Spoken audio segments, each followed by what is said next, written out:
Hello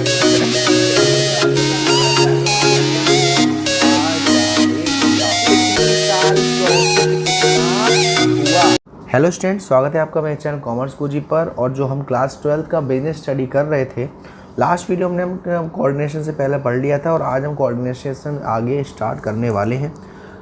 start करने से पहले मैं आपको बताना चाहूँगा कि जितने भी मेरे स्टूडेंट्स हैं, अगर आपको लाइव क्लासेस में एनरोल करना है, चाहे अकाउंट्स हो, चाहे इको हो, चाहे बिजनेस हो, ग्रुप में लाइव क्लासेस अवेलेबल हैं आपके लिए। अगर किसी एक सब्जेक्ट को चूज़ करते हो तो आपको 1000 रुपीज़ पेड करने हैं, वन टाइम फीस है पूरे कोर्स की। और तीनों को चूज़ करते हैं, अकाउंट्स, इको, बिजनेस, तो 2000 है पूरे कोर्स की वन टाइम फीस। तो अगर आप एनरोल करना चाहें तो आपको मेरा व्हाट्सएप नंबर डिस्क्रिप्शन में मिल जाएगा, वहाँ आप कर सकते हैं। चलिए, coordination. Apart from these 5 functions, there is one more important function which every manager has to perform. 5 important functions जैसे कि planning, organising, staffing, directing, controlling जो हमने पढ़े थे, एक इम्पोर्टेंट फंक्शन होता है जो हर मैनेजर को परफॉर्म करना पड़ता है, उसे हम कहते हैं कोऑर्डिनेशन। आपने सुना होगा कोऑपरेशन, और यह है कोऑर्डिनेशन। जब दो लोगों के बीच में होता है उसे कोऑपरेशन, और जो दो से ज़्यादा वो coordination. It is not only a function but it is the essence of management. ये एक फंक्शन नहीं बल्कि एसेंस ऑफ मैनेजमेंट, यानी कि मैनेजमेंट का काफ़ी इसेंशियल चीज़ है। The process by which manager synchronise the activity of different department is known as coordination. वो प्रोसेस जिससे जो मैनेजर है अलग अलग डिपार्टमेंट की एक्टिविटीज़ को एक कर देता है, उसको हम कोऑर्डिनेशन कहते हैं। Coordination is the force date binds all other function of management. Coordination एक ऐसी ताकत है जो मैनेजमेंट के अदर फंक्शंस को बाइंड कर देती है, जोड़ देती है।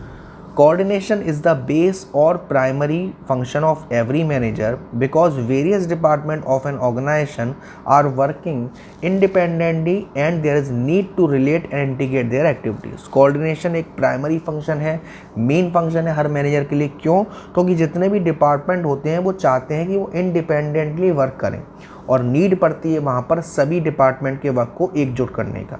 तो coordination the essence of management.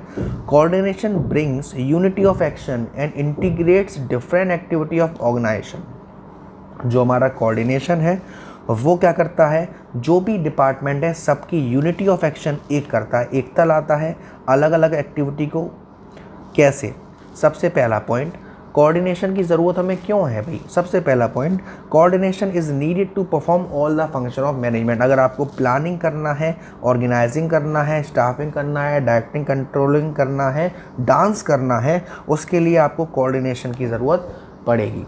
Coordination अच्छी नहीं है, आप वर्क नहीं कर सकते। फॉर एग्जांपल, क्रिकेट सब देखते होंगे, जो भी पार्टनर्स जो खेल रहे होते हैं, जैसे विराट कोहली और रोहित शर्मा खेल रहे हैं, और उनके बीच में तालमेल अच्छा नहीं है, कोऑर्डिनेशन मतलब तालमेल अच्छा नहीं है, तो ये अच्छे से रनिंग बिटवीन द विकेट्स नहीं कर पाएंगे। ऐसे ही कोऑर्डिनेशन अच्छा नहीं है तो हमारे जो मैनेजमेंट के फंक्शंस है वो अच्छे से वर्क नहीं कर सकते। The process of coordination begins at planning stage when top management plan for whole organisation. Coordination वहीं से स्टार्ट हो जाता है जहाँ पे जो हमारा टॉप मैनेजमेंट है वो प्लानिंग करता है। Based on plan then organisational structure develop. Plan के हिसाब से ही जो हमारा ऑर्गेनाइजेशनल स्ट्रक्चर होता है, जहाँ पर फंक्शनल स्ट्रक्चर काम करता है, डिविजनल स्ट्रक्चर काम करता है, वो वर्क करता है। Staff is recruited, selected and train as per organisational structure. जो भी हमारी नौकरीज निकलती हैं, सिलेक्शन किया जाता है, वो उसी स्ट्रक्चर के आधार पर होता है। To ensure right execution of plan direction are given. तो यहाँ पर controlling ensure no discrepancy between plan and actual performance. Controlling में ये देखा जाता है कि जो हमने सोचा था और जो एक्चुअल में हुआ उसमें कोई डिफरेंस नहीं हो। ये सब हमारा कोऑर्डिनेशन की मदद से हो पाता है। Coordination is require at all the level. चाहे आप टॉप लेवल की बात करें, चाहे आप बात करें मिडिल लेवल की, या चाहे आप बात करें लोअर लेवल की, तीनों लेवल पर हमें कोऑर्डिनेशन की ज़रूरत पड़ती है। Top level require coordination to integrate all the activity of organisation. जो भी हमारा टॉप लेवल है उसे कोऑर्डिनेशन की ज़रूरत इसलिए पड़ती है कि वो सारी एक्टिविटीज़ को ग्रुप कर सके। कोऑर्डिनेशन जो कि रिक्वायर होती है मिडिल लेवल पर, जितने भी डिपार्टमेंट हैं, परचेज डिपार्टमेंट, सेल्स डिपार्टमेंट, इनके बीच कोऑर्डिनेशन बना रहे। और लोअर लेवल जो वर्कर काम करते हैं उनकी एक्टिविटी। तो कोऑर्डिनेशन हमें हर लेवल पर चाहिए। Coordination is the most important functions of an organisation. तो ये आप अब तक समझ गए होंगे कि कोऑर्डिनेशन कितना ज़रूरी बन चुका है हमारे ऑर्गेनाइजेशन के लिए। अब हम इसके कुछ फीचर, कैरेक्टरिस्टिक, नेचर देख लेते हैं। सबसे पहला है ये यहाँ पे देख रखा है आपको कि अगर कोऑर्डिनेशन नहीं होगा तो क्या होगा। रिपोर्ट पुअर आ रही है, प्रोडक्शन करने जा रहे हो कोई स्टॉक ही नहीं है, सेल्स नहीं हो पा रही है, रिसेप्शन पे देखिए फालतू बातें हो रही हैं, ये सारी चीज़ें कोऑर्डिनेशन की है।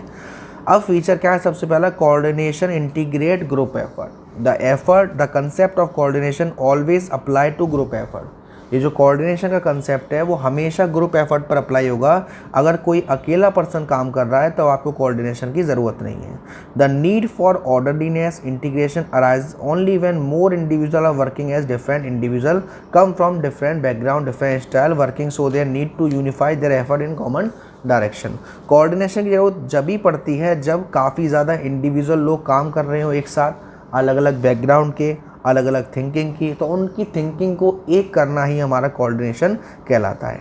Ensure unity of efforts. Coordination always emphasises on unifying the effort of different individual because conflicting effort may cause damage to organisation. Coordination हमेशा ही देखता है कि जो भी अलग अलग डिपार्टमेंट हैं, जो भी अलग अलग इंडिविजुअल्स हैं, उनके आपस में लड़ाइयाँ नहीं हो।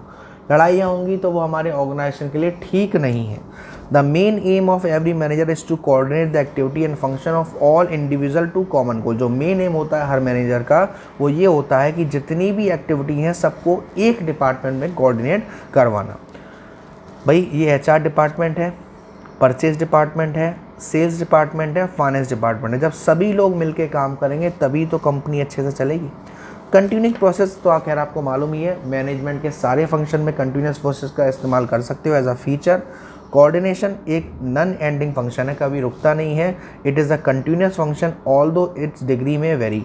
डिग्री में वेरी का मतलब चेंज होता रहता है जैसे आपको नीड पड़े। The manager work continuously to achieve coordination and maintain coordination because without coordination company can not function effectively. जो मैनेजर होता है वो कोऑर्डिनेशन को बार बार करता है, लगातार करता है, क्योंकि अगर कोऑर्डिनेशन नहीं होगा तो कंपनी अपने टारगेट को एफिशिएंटली और इफेक्टिवली नहीं अचीव कर पाएगी। कोऑर्डिनेशन एक परवेसिव फंक्शन है, आप यूज़ कर सकते हैं, सारे लेवल पे इस्तेमाल कर सकते हैं, सभी तरह के बिजनेस में इस्तेमाल कर सकते हैं। Coordination is the responsibility of all manager. Coordination एक कोई टास्क नहीं है जो सिर्फ टॉप लेवल वालों को करना है। जितने भी मैनेजर काम कर रहे हैं अलग अलग लेवल पर, उन सभी को कोऑर्डिनेशन करवाना पड़ता है। The top level try to coordinate the overall plan and policy of organisation. जो टॉप लेवल होती है वो ये कोऑर्डिनेट करती है कि जितने भी उनकी प्लान्स एंड पॉलिसी हैं वो ऑर्गेनाइजेशन तक पहुँचे।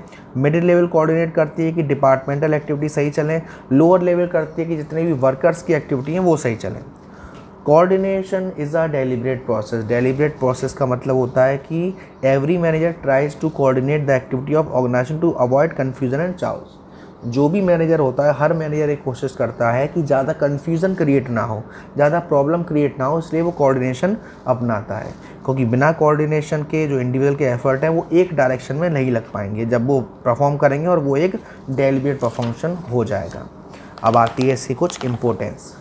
इम्पोर्टेंस क्या है सर कोऑर्डिनेशन की? सबसे पहला, coordination is very important as it integrates the effort of individual, department and specialist. Coordination एक काफ़ी इंपॉर्टेंट है आपके लिए क्योंकि ये इंडिविजुअल्स के एफर्ट को, डिपार्टमेंट के एफर्ट्स को, स्पेशलिस्ट के एफर्ट्स को एक डायरेक्शन में ले जाता है। कोऑर्डिनेशन अगर होगा तो आपके टाइम में, अप्रोच में, एफर्ट में, इंटरेस्ट में कोई भी फ़र्क नहीं आएगा। तो सबसे पहला, growth in size. The need of coordination increases with the increase in size of organization because in large organization there are more number of person working, each individual has in own needs and objective, so there is more need to bring together and the effort of these employ toward common goal. जैसा आपका business का size वैसा आपका coordination. आपका business अच्छे level पर चल रहा है, ज़्यादा एम्प्लॉयज़ वगैरह लगे हुए हैं तो आपको कोऑर्डिनेशन ज़्यादा करना पड़ेगा। कम एम्प्लॉय हैं, कम करना पड़ेगा, depends on your growth in size. Functional differentiation. The functions of an organisation are divided into different department, section, division and each department work in isolation by giving more importance to its objective. Functional में क्या होता है, एक आपका purchase department होता है, sales department होता है, मार्केटिंग डिपार्टमेंट होता है, फाइनेंस डिपार्टमेंट होता है। ये सारे डिपार्टमेंट के फंक्शन को एक करना ताकि हमारी कंपनी का जो एफिशिएंटली वर्क है वो अचीव हो पाए। और थर्ड है आपका स्पेशलाइजेशन। देखो स्पेशलाइजेशन में क्या होता है, in large and modern organisation there is high degree of specialisation and the specialist और expert feel that they are only qualified people and they always take right decision the number of special working organisation if all of them work in the own way it result in chaos and confusion. So there's need to coordinate the activity of all the specialists in a common direction and get benefit of these specialists. इसका मतलब क्या है कि हमारी company में कुछ special लोग भी काम करते हैं जो अपने अपने फील्ड में एक्सपर्ट होते हैं, एक्सपीरियंस होता है, और ऐसे लोग भी काम कर रहे हैं जिनको अपने फील्ड का एक्सपीरियंस नहीं है, तो उनका काम करने का तरीका अलग है, स्पेशल वाले काम करने का तरीका अलग है। कोऑर्डिनेशन होगा तो दोनों लोग मिलकर काम करेंगे और जो भी हमारे स्पेशलिस्ट हैं उनकी मदद से अच्छा काम करना। तो ये था हमारा चैप्टर फर्स्ट आपका यहाँ ख़त्म होता है। ये आपका माइंड मैप एक तरीके से दे रखा है याद करने के लिए अच्छे से, है ना। तो नेक्स्ट वीडियो में हम लोग करेंगे आपका chapter second, principles of management. First chapter से रिलेटेड कोई डाउट हो, कोई दिक्कत हो, कैसी भी परेशानी हो, आप कमेंट बॉक्स में पूछ सकते हैं, व्हाट्सएप कर सकते हैं, जहाँ पर भी आप कनेक्ट होना चाहें। वीडियो पसंद आई हो तो प्लीज़ वीडियो को लाइक करना ना भूलें, शेयर करना ना भूलें, और चैनल को नहीं किया अब तक सब्सक्राइब तो प्लीज़ सब्सक्राइब कर दीजिएगा। Thank you so much, love you all.